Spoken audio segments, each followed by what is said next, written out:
Myself, Ansari Safia, Assistant Professor in Physics, JAT Arts, Science and Commerce College for Women Malegaon. Now this presentation is for FY BSc class Physics paper first. Now the title is Elasticity.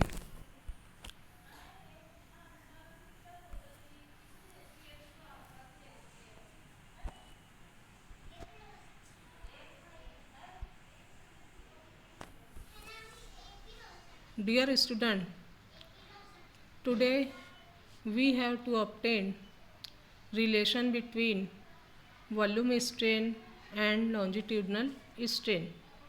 Let V be the volume of the sphere of radius r, so that V is equal to 4 by 3 pi r cube.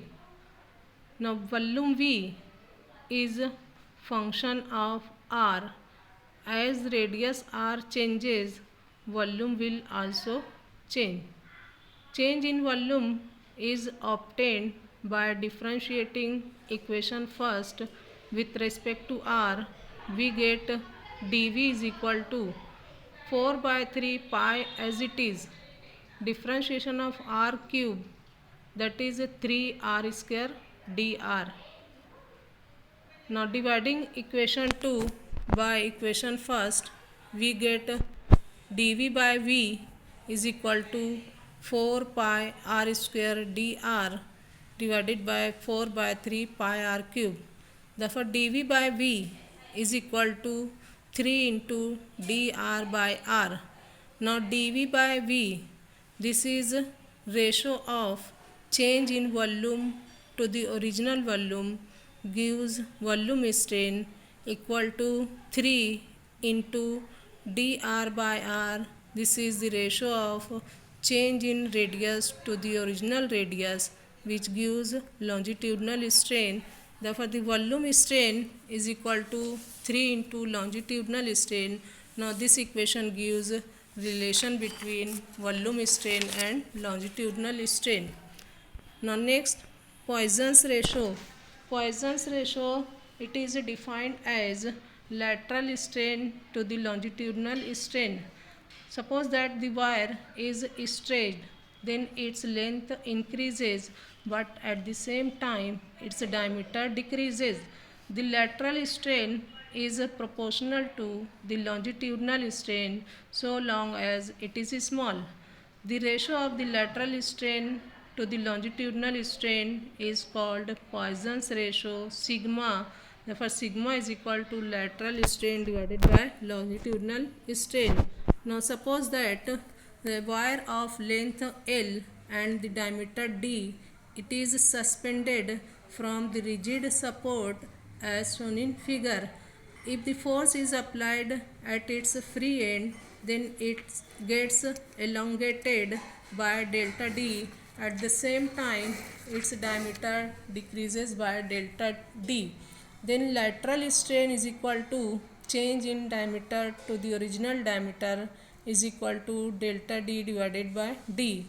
Now similarly, the longitudinal strain is equal to change in length to the original length equal to delta L by L.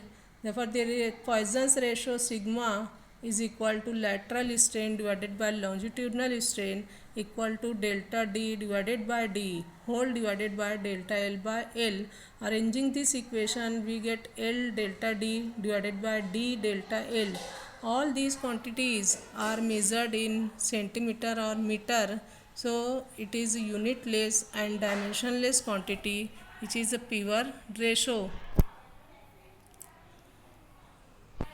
When a body under tension suffers no change in volume, then the body is said to be incompressible and the value of Poisson's ratio is maximum, that is 1/2.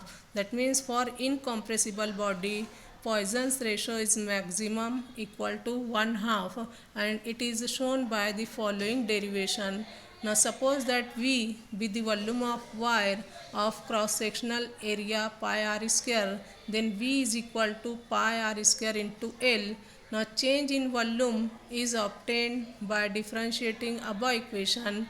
We get dV is equal to first pi r square as it is, differentiation of L, that is dl, plus pi L as it is, and differentiation of r square, that is 2r dr. There is no change in volume. That means for incompressible body, there is no change in volume, then dV is equal to 0. Therefore, 0 is equal to pi r square dl plus pi L 2r dr. Therefore, it is equal to r dl equal to minus 2l dr, but minus dr by r is equal divided by dl by L is equal to sigma. Now negative sign indicate that compression takes place. Therefore sigma is equal to 1 half. Theoretically the limiting values of sigma are minus 1 and 0.5, but in actual practice it lies between 0.2 and 0.4 for most of the material.